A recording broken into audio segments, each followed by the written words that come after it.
नमस्कार, spread piece channel में आपका स्वागत है। आज सुनिए मुंशी प्रेमचंद की लिखी कहानी कितनी जमीन।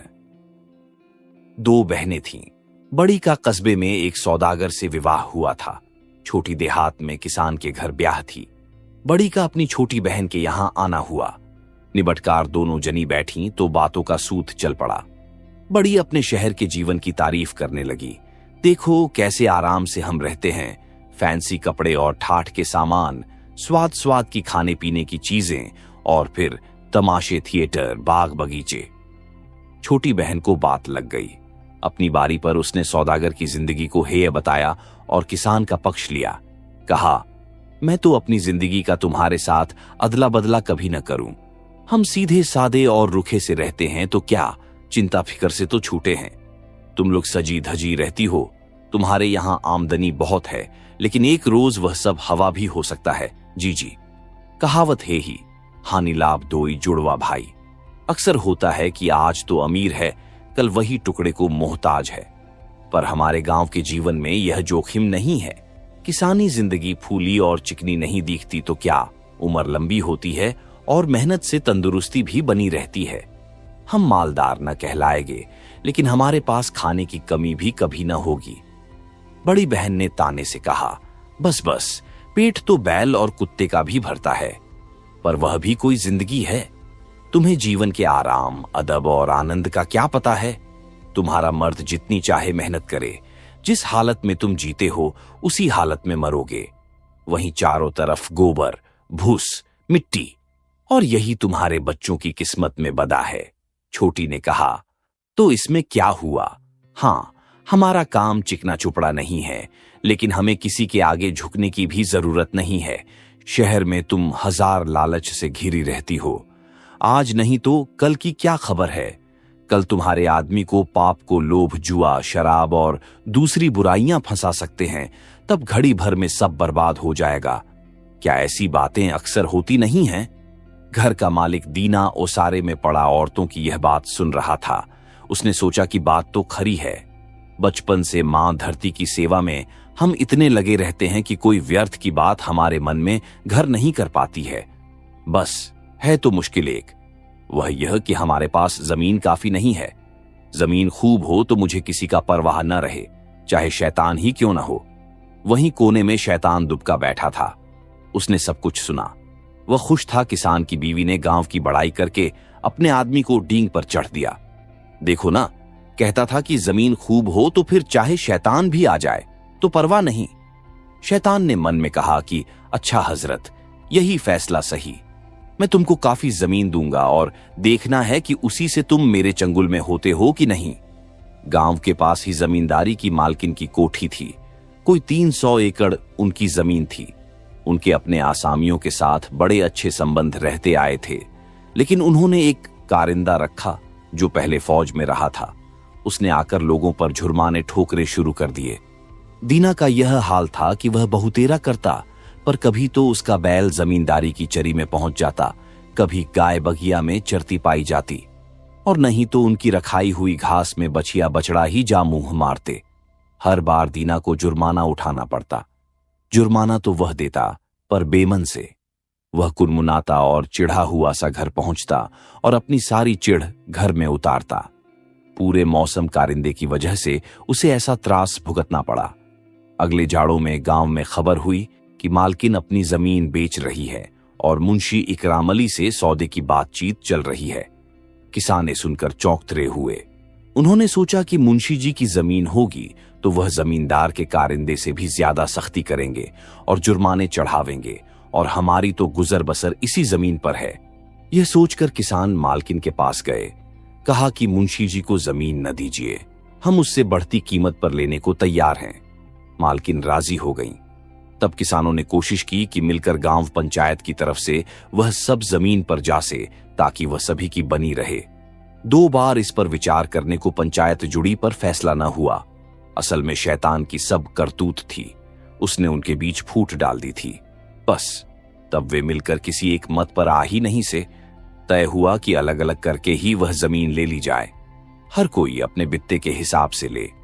मालकिन पहले की तरह इस बात पर भी राजी हो गई इतने में दीना को मालूम हुआ कि एक पड़ोसी इकट्ठी 50 एकड़ जमीन ले रहा है और जमींदारिन राजी हो गई हैं कि आधा रुपया अभी नकद ले लें, बाकी साल भर बाद चुकता हो जाएगा। दीना ने अपनी स्त्री से कहा कि और जने जमीन खरीद रहे हैं, हमें भी 20 या इतने एकड़ जमीन ले लेनी चाहिए। जीना वैसे भार हो रहा है और वह कायदा जुर्माने पर जुर्माने करके हमें बर्बाद ही कर देगा। उन दोनों ने मिलकर विचार किया कि किस तरकीब से जमीन खरीदी जाए। 100 कलदार तो उनके पास बचे हुए रखे थे। एक उन्होंने उम्र पर आया अपना बछड़ा बेच डाला, कुछ माल बंधक रखा, अपने बड़े बेटे को मजदूरी पर चढ़ाकर उसकी नौकरी के मद्दे कुछ रुपया पेशगी ले लिया, बाकी बचा अपनी स्त्री के भाई से उधार ले लिया। इस तरह कोई आधी रकम उन्होंने इकट्ठी कर ली। इतना करे दीना ने एक 40 एकड़ जमीन का टुकड़ा पसंद किया, जिसमें कुछ हिस्से में दरख्त भी खड़े थे। मालकिन के पास उसका सौदा करने पहुंचा। सौदा पट गया और वहीं के वहीं नकद उसने साई दे दी।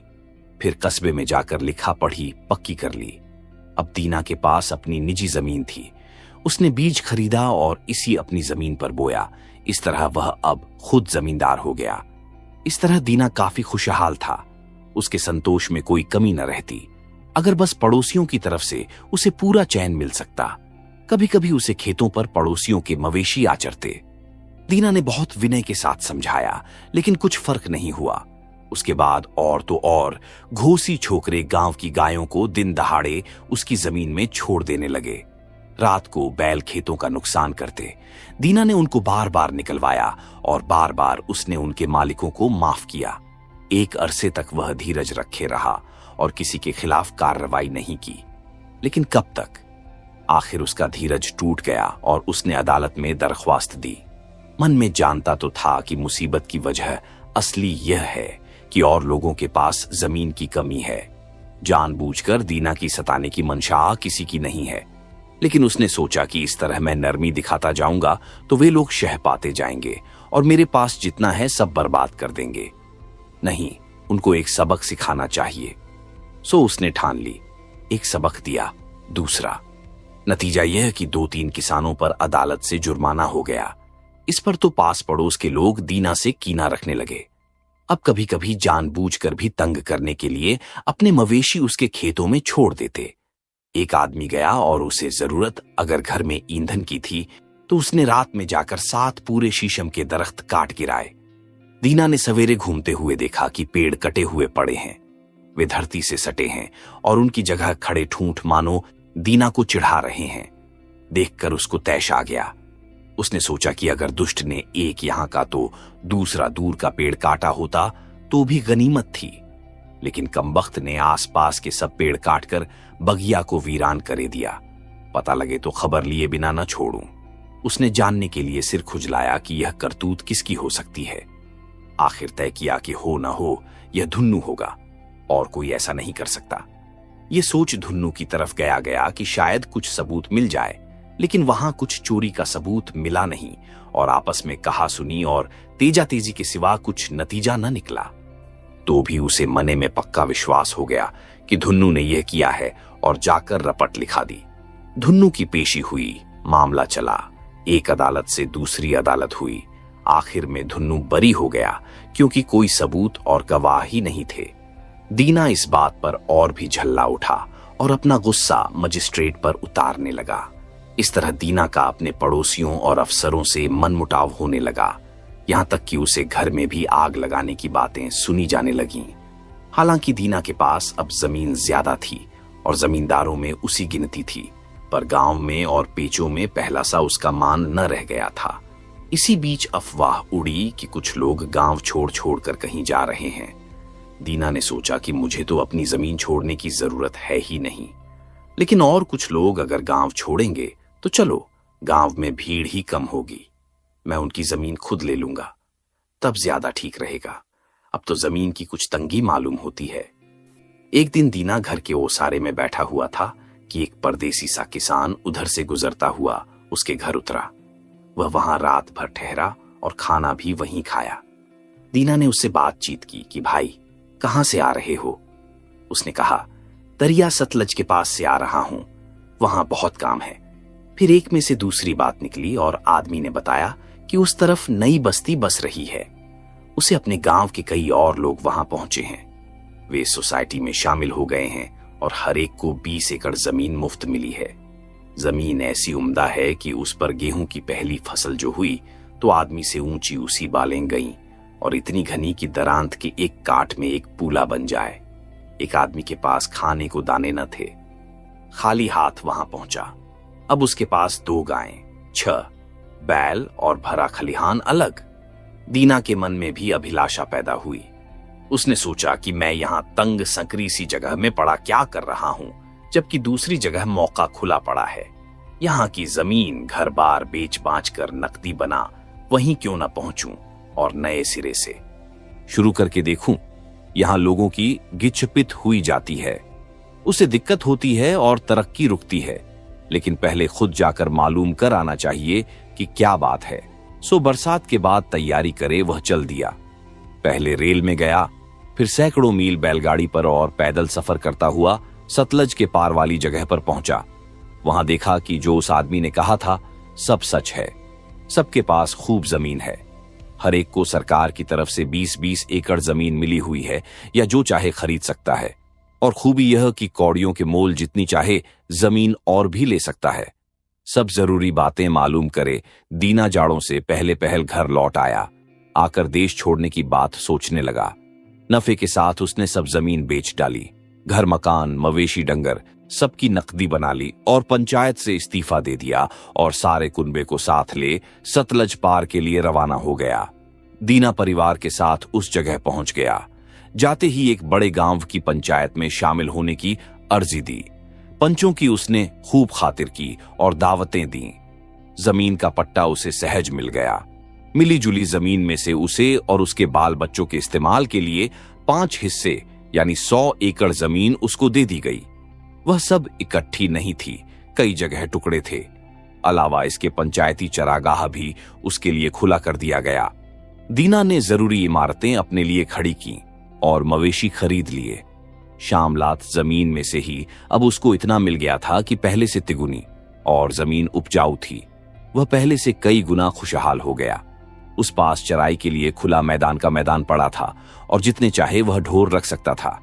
पहले तो वहां जमने और मकान वकान बनवाने का उसे रस रहा। वह अपने से खुश था और उसे गर्व मालूम होता था। पर जब वह इस खुशहाली का आदी हो गया तो उसे लगने लगा कि यहां भी जमीन काफी नहीं है, और होती तो अच्छा था।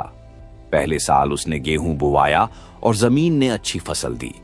वह फिर गेहूं ही बोते जाना चाहता था, पर उसे लिए और पड़ती जमीन काफी न थी। जो एक बार फसल दे चुकती थी वह उसे तरफ एक साथ दोबारा गेहूं नहीं देती थी। 1 या 2 साल उससे गेहूं ले सकते थे, फिर जरूरी होता था कि धरती को आराम दिया जाए। बहुत लोग ऐसी जमीन चाहने वाले थे, लेकिन सबके लिए आती कहां से। इससे बदाबदी और खींचातानी होती थी। जो संपन्न थे वे गेहूं उगाने के लिए जमीन चाहते थे। जो गरीब थे वे अपनी जमीन से जैसे तैसे पैसा वसूल करना चाहते थे ताकि टैक्स वगैरह अदा कर सकें। दीना और गेहूं बोना चाहता था, इसलिए 1 साल के लिए किराए पर उसने और जमीन ले ली। खूब गेहूं बोया और फसल भी खूब हुई। लेकिन जमीन गांव से दूर पड़ती थी और गल्ला मीलों दूर से गाड़ी में भर भर कर लाना होता था। कुछ दिनों बाद दीना ने देखा कि कुछ बड़े बड़े लोग अलग फार्म डालकर रहते हैं और वह खूब पैसा कमा रहे हैं।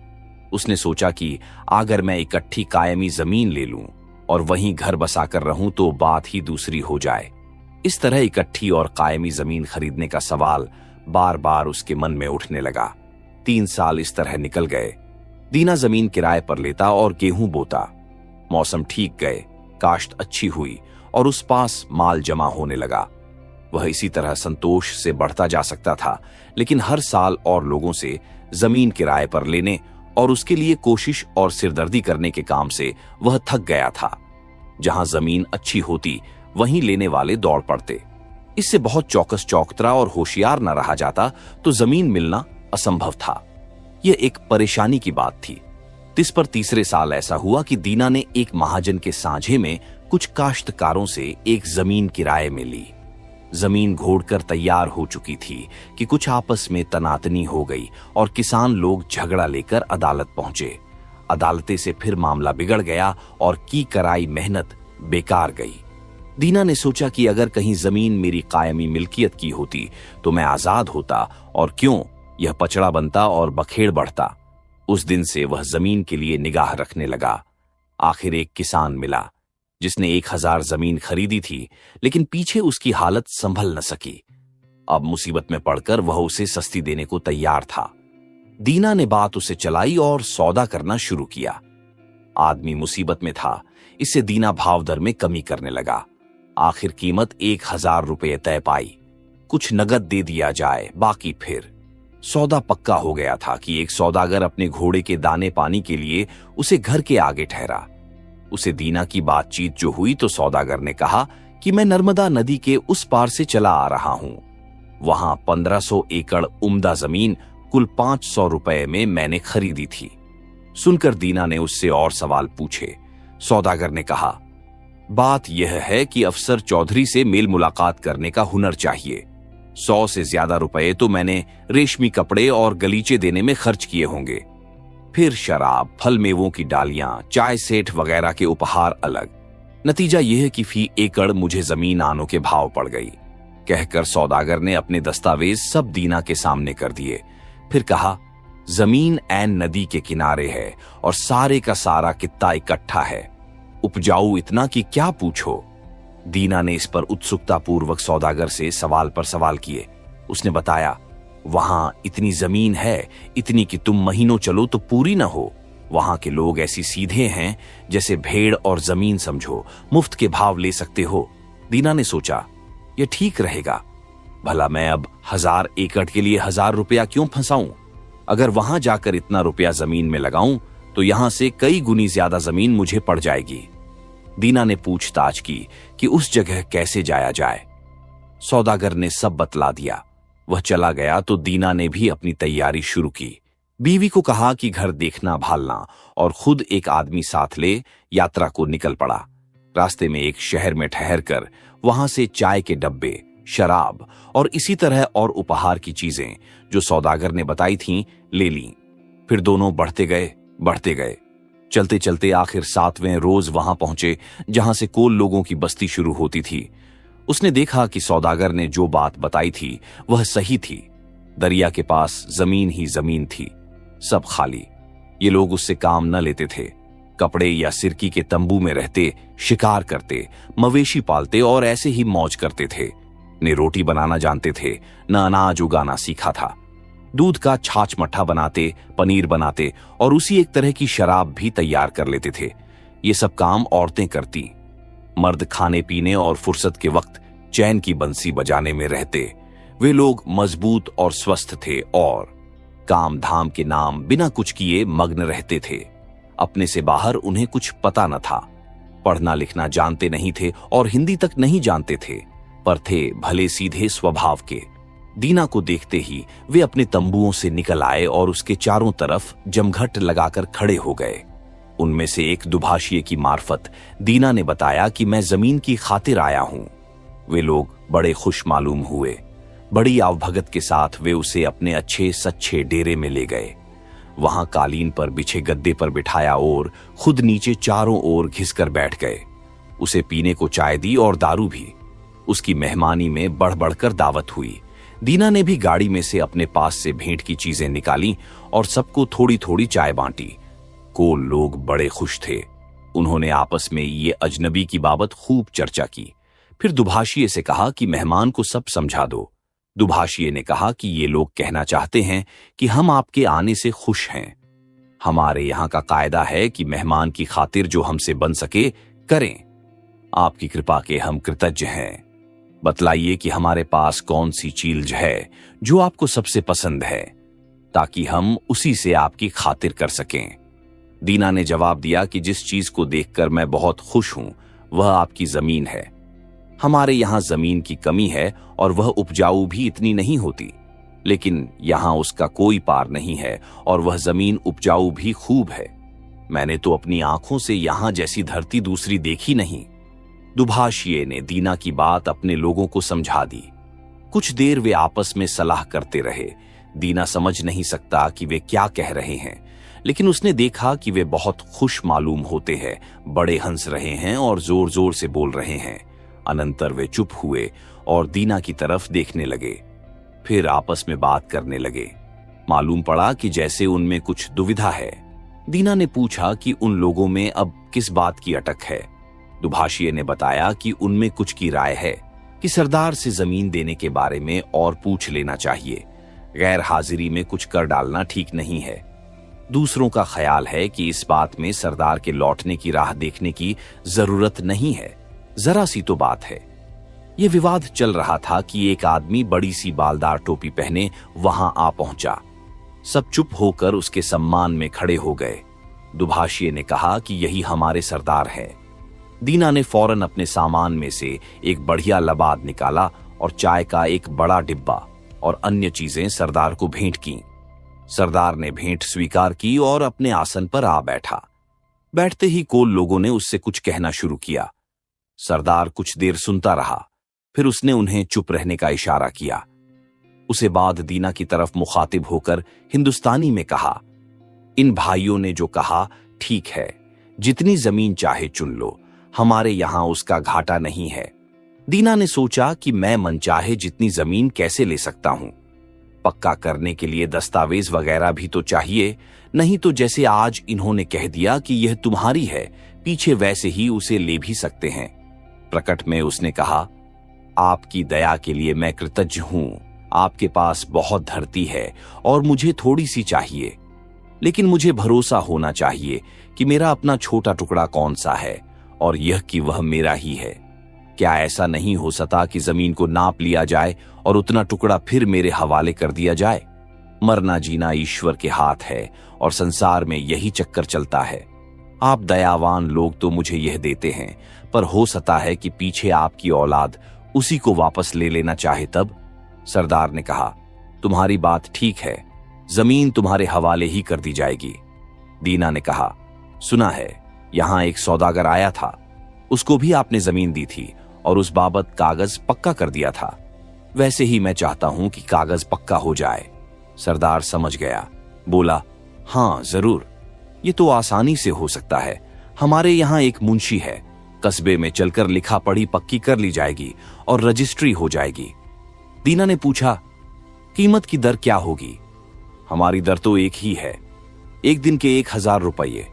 दीना समझा नहीं, बोला, दिन का हिसाब यह कैसा है? यह बताइए कितने एकड़? सरदार ने कहा, यह सब गिनना गिनाना हमसे नहीं होता, हम तो दिन के हिसाब से बेचते हैं। जितनी जमीन एक दिन में पैदल चलकर तुम नाप डालो वही तुम्हारी, और कीमत है ही दिन भर की 1000। दीना अचरज में पड़ गया, कहा, एक दिन में तो बहुत सी जमीन को घेरा जा सकता है। सरदार हंसा, बोला, हां क्यों नहीं, बस वह सब तुम्हारी, लेकिन एक शर्त है, अगर तुम उसी दिन उसी जगह ना आ गए जहां से चले थे तो कीमत जब्त समझी जाएगी। लेकिन मुझे पता कैसे चलेगा कि मैं इस जगह से चला था? क्यों, हम सब साथ चलेंगे और जहां तुम ठहरने को कहोगे ठहरे रहेंगे। उस जगह से शुरू करना और वहीं लौट आना। 7 फावड़ा ले लेना। जहां जरूरी सूमझा निशान लगा दिया। हर मोड़ पर एक गड्ढा किया और उस पर घास को जरा ऊंचा चिन दिया। पीछे फिर हम लोग चलेंगे और हल से इस निशान से उस निशान तक हदबंदी खींच देंगे। अब दिन भर में जितना चाहो बड़े से बड़े चक्कर तुम लगा सकते हो, पर सूरज छिपने से पहले जहां से चले थे वहां आ पहुंचना। जितनी जमीन तुम इस तरह नाप लोगे वह तुम्हारी हो जाएगी। दीना खुश हुआ। तय हुआ कि अगले सवेरे ही चलना शुरू कर दिया जाएगा। फिर कुछ गपशप हुई, खाना पीना हुआ। ऐसे ही करते कराते रात हो गई। दीना के लिए उन्होंने खूब आराम का परों का बिस्तर लगा दिया और वे लोग रात भर के लिए विदा हो गए। कह गए कि पौ फटने से पहले ही वे आ जाएंगे ताकि सूरज निकलने से पहले पहले मुकाम पर पहुंच जाया जाए। दीना अपने परों के बिस्तरे पर लेटा तो रहा, पर उसे नींद ने आई। रह रहकर वह जमीन के बारे में सोचने लगता था। चलकर मैं कितनी जमीन नाप डालूं, कुछ ठिकाना है। एक दिन में 35 मील तो आसानी से कर ही लूंगा। दिन आजकल लंबे होते हैं और 35 मील कितनी जमीन उसमें आ जाएगी। उसमें से घटिया वाली तो बेच दूंगा या किराए पर उठा दूंगा, लेकिन जो चुनी हुई बढ़िया होगी वहां अपना फार्म बनाऊंगा। 2 दर्जन तो बैल फिलहाल काफी होंगे, 2 आदमी भी रखने होंगे, कोई 150 एकड़ में तो काश्त करूंगा, बाकी चराई के लिए। दीना रात भर पड़ा जमीन आसमान के कुलाबे मिलाता रहा। देर रात कहीं थोड़ी नींद आई, आंख झपी होगी, किसी के बाहर से खिलखिलाकर हंसने की आवाज उसके कानों में आई। अचरज हुआ कि यह कौन हो सकता है। उठकर बाहर आकर देखा कि कोल लोगों का वह सरदार ही बाहर बैठा जोर जोर से हंस रहा है। हंसी के मारे अपना पेट पकड़ रखा है। पास जाकर दीना ने पूछना चाहा, आप ऐसे हंस क्यों रहे हैं? लेकिन अभी पूछ पाया नहीं था कि देखता क्या है कि वहां सरदार तो है नहीं, बल्कि वह सौदागर बैठा है जो अभी कुछ दिन पहले उसे अपने देश में मिला था और जिसने इस जमीन की बात बताई थी। तब दीना उससे पूछने को हुआ कि यहां तुम कैसे हो और कब आए, लेकिन देखा तो वह सौदागर भी नहीं, बल्कि वही पुराना किसान है जिसने मुद्दत हुई तब सतलज पार की जमीन का पता दिया था। लेकिन फिर जो देखता है तो वह किसान भी नहीं है, बल्कि खुद शैतान है जिसके खुर हैं और सींग है। वही वहां बैठा ठट्टा मारकर हंस रहा है।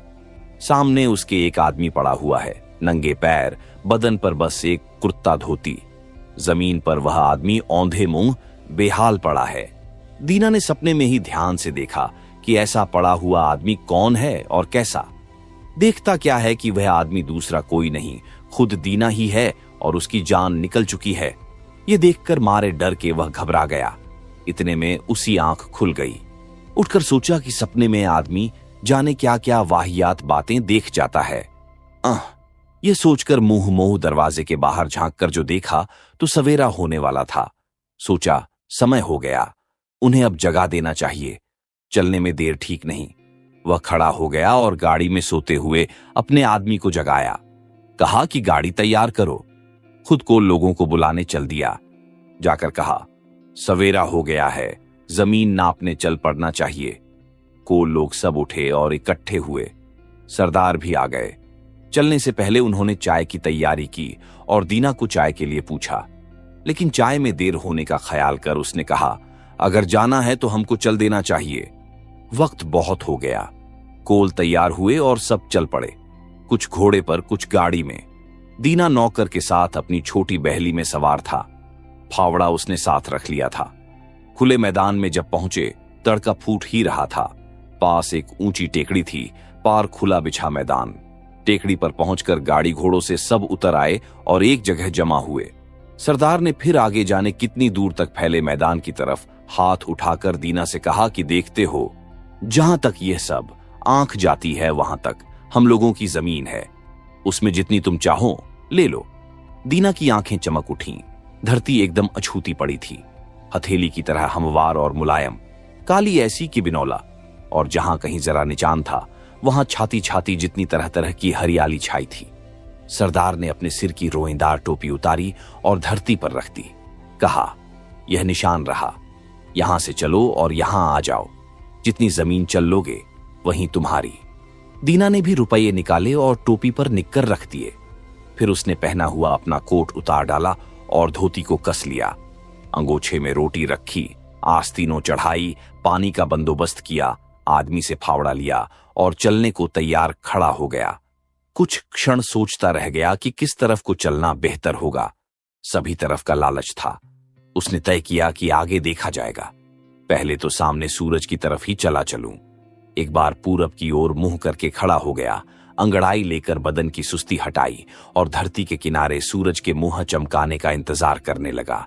सोचने लगा कि मुझे वक्त नहीं खोना चाहिए और ठंड ठंड में रास्ता अच्छा पार हो सकता है। सूरज की पहली किरण का उनकी ओर आना था कि दीना कंधे पर फावड़ा संभाल खुले मैदान में कदम बढ़ाकर चल दिया।